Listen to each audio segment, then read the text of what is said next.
Hi everyone, Z here, and I needed to get a video out this week, but currently didn't have anything planned. That is until the new gameplay footage of Crash Team Racing Nitro Fueled came out last Monday. And seeing as I am looking forward to this game so much since the original is so near and dear to me, I thought it was appropriate to make a video just giving my thoughts on what's been shown so far. Now, I've said this before, but just to reiterate that in terms of game series as a whole, the Crash Bandicoot series is probably my favourite. And all that started with Crash Team Racing, a perfect introduction if you ask me. CTR not only managed to rival Mario Kart and Diddy Kong Racing, but surpass it, in my opinion. Taking the formula of reinventing levels from the original trilogy into racetracks and including a roster of characters from the series, and tying that round just some of the most smooth, responsive, and satisfying driving and drifting mechanics and controls to ever grace a kart racer. It's not only my favourite Crash game out of all the main series titles and spin-offs, not only my favourite kart racer of all time,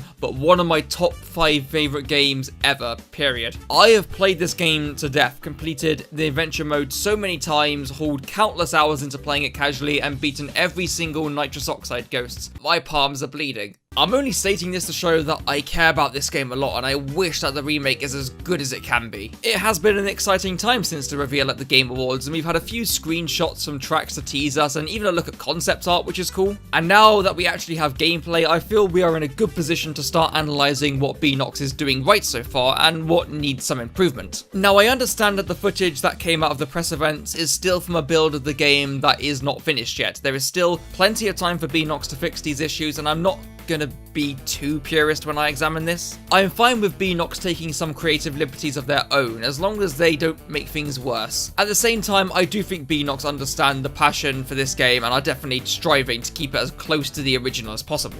First off, the obvious thing, the visuals. Holy shit, this is impressive. Beenox have injected so much detail and extra life into these tracks while keeping faithful to their original designs. It's not to a point where it's distractingly oversaturated with detail though, they've struck a good balance here. And even the little quirks like a unique starting sign for each track or how the terrain affects your tyres like the snow and polar pass, small things like that I think are awesome. Not to mention the characters and their little quirks. Now, I have no issues with using the Insane Trilogy's character models, but I have to say, the unique little animations they give each character, either when they're idle or doing a jump, just small little details like that, like they just go a long way in giving the game so much more personality and charm. I also think the HUD looks pretty good, with one exception, and it's these. I'm not so keen on the 3D renders for the character icons. It just looks a bit mobile gamey, if you know what I mean. I don't understand why they can't use the new remastered 2D character icons from the Insane Trilogy. In fact, I did find this on Reddit. This is a mock-up made by Reddit user Jota Diaz, so thanks to him. And look, doesn't that just look so much better? It looks so much more proper to what, and just more faithful to what CTR was. I don't mind the little characters on the map, but I've just become so accustomed to seeing the 2D character icons when showing their positions. And aside from that, I think the HUD is actually fine. I know they're using the Zoinks font, but honestly, I couldn't care less. I've just kind of come to associate it with Crash at this point.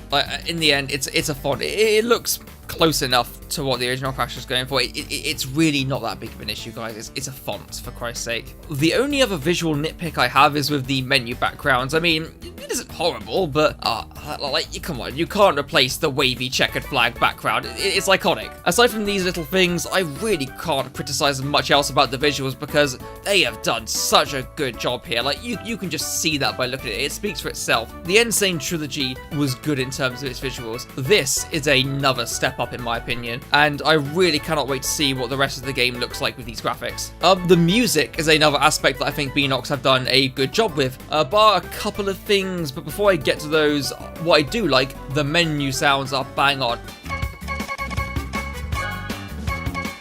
Oh, that is just so satisfying to hear. The majority of the sound effects are fine and the character dialogue sounds really good. Perhaps maybe a bit more audio mixing is needed to balance out, because sometimes I either couldn't hear the characters at all or they were way too loud. So I don't know, maybe that just needs a little bit of tweaking. The soundtrack seems fine as well. It seems like they're going the same route as the Insane Trilogy by re-recording the soundtrack, and I'm okay with that. The Insane Trilogy's music was very good, but I will say the option for the original soundtrack would be nice.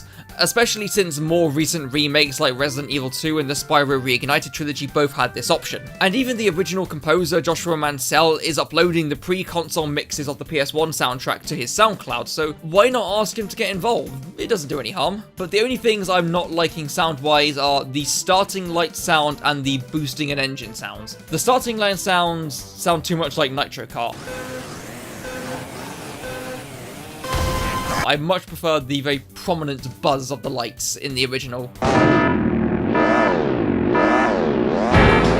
The engine just sounds so off. The loud roar of the original really emphasized the speed you were going and helped to add a lot to the hectic feel and the adrenaline of the gameplay. Like, just make it like the original, guys, it's not that hard. And I guess the only other thing to talk about is how it plays. Now, of course, I haven't played it, so I can only assume things based on watching footage, which is really annoying seeing as gaming journalists cannot play this game for shit. But when I saw some gameplay of people who can play well, for example, the gameplay I've been using is from GameSpot, they actually have some competence in and they actually know how to play. It looks pretty spot on and really captures that fast, hectic feel of the original. And from what I've heard from YouTubers who know CTR quite well, they have said that it feels like the original, which is fucking great, because in my opinion, that is the most important aspect they had to nail for this remake. Now, one thing, it does seem like the reserve boost system isn't in there, at least not in this build, and I hope they do fix that, because it's that system that really added to the mechanics and allowed those skilled enough players to be able to keep a constant burst of speed to really make the satisfying flow of drifting and boosting what it should be. Other than that, the only other thing I notice is that there is this weird thing that when you get the third full boost when doing the turbo drifting boosts, it seems to propel you in the direction you're facing rather than the direction you're drifting in. That could get a bit annoying, so I hope they fix that as well. But aside from these few quirks that need ironing out, I think CTR Nitro Fueled is coming along fantastically, and that makes me so happy. I love the original game so much, and knowing that Beenox are doing justice by sticking true to the original and giving it that lovely modern coat of paint is something that I'm so pleased is happening in today's gaming industry. I mean, there's no more fitting way to celebrate the 20th anniversary of CTR. There just isn't. And apparently there may be even more to this than the original, since they have already announced that Nitrous Oxide will be a playable character. Hell yes, although I'd rather not go for that Nitrous Oxide edition of the game. I'd rather unlock him the proper way. It'll be more rewarding that way instead of saying I just fucked 20 extra quid into the game to have him from the get-go.